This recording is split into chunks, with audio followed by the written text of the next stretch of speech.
Kasih karunia dan damai sejahtera dari Allah Bapa kita dan dari anaknya Tuhan Yesus Kristus menyertai kamu sekalian. Amin. Shalom, saudara-saudari sahabatku di dalam nama Tuhan Yesus. Firman Tuhan yang hadir menyapa kita hari ini, hari Selasa, tanggal 15 April 2025, tertulis di dalam kitab Keluaran pasal 13 ayat 21. Mari sahabatku, kita simak dan renungkan firman Tuhan yang menjadi kekuatan dan inspirasi untuk menjalani hari ini. Demikian, Tuhan berjalan di depan mereka pada siang hari dalam tiang awan untuk menuntun mereka di jalan, dan pada waktu malam dalam tiang api untuk menerangi mereka, sehingga mereka dapat berjalan siang dan malam. Jala Jahoba mardala di Jolonasida, ia arian marhite-hite obun namar si jongjong manugihon nasida di dalani, ia borngin nai marhite-hite api namar si jongjong manulu nasida, asa tarbahin nasida mardalan Arya dohot borngin. Demikian firman Tuhan. Saudara-saudari sahabatku semua yang dikasihi Tuhan, di zaman modern ini banyak aplikasi yang dapat kita pakai sebagai penuntun jalan atau navigasi berbasis GPS, Global Positioning System. Ada Google Map, aplikasi yang sangat populer yang menyediakan panduan arah, informasi kondisi lalu lintas secara real time.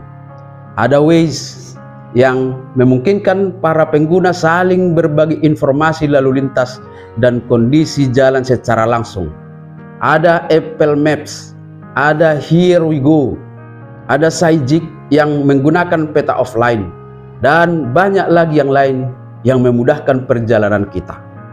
Semua aplikasi itu akan berfungsi jika kita menentukan titik tujuan dan saat kita tahu posisi kita, sehingga kita tahu akan menuju ke arah mana.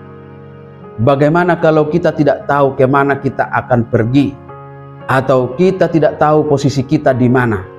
Apakah aplikasi itu berfungsi?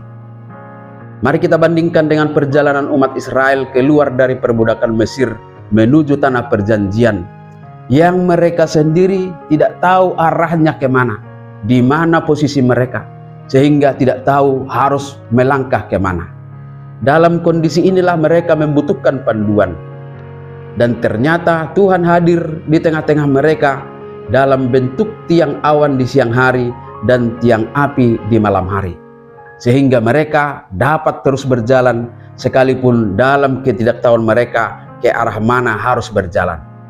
Peristiwa ini adalah bukti nyata bahwa Tuhan tidak hanya membebaskan mereka keluar dari Mesir, tetapi juga menuntun dan melindungi mereka sepanjang perjalanan menuju tanah perjanjian.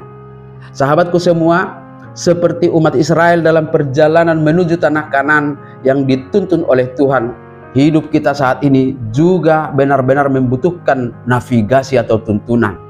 Kehidupan rohani kita membutuhkan navigasi yang mengarahkan kita kepada kehidupan yang baik, yang penuh damai, dan tentunya seturut dengan kehendak Tuhan. Kita tidak dapat memungkiri bahwa kenyataannya kita pasti akan menghadapi jalan hidup yang penuh tantangan. Ada masa terang seperti siang, di mana segalanya terasa jelas dan mudah. Namun ada juga masa-masa gelap seperti malam, di mana ketidakpastian, ketakutan, dan kekhawatiran datang menghampiri. Dalam keadaan inilah kita benar-benar membutuhkan tuntunan itu. Dan firman Tuhan hari ini mengingatkan kita bahwa Tuhan adalah satu-satunya navigator handal dalam setiap perjalanan iman kita. Dia selalu berjalan di depan kita. Dia adalah Allah yang menuntun dan menerangi jalan kita, baik dalam terang maupun dalam gelap. Tugas kita adalah percaya dan mengikuti tuntunannya.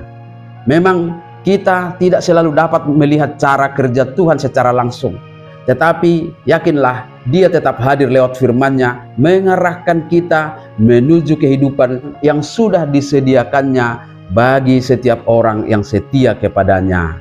Amin. Selamat beraktivitas, Tuhan memberkati.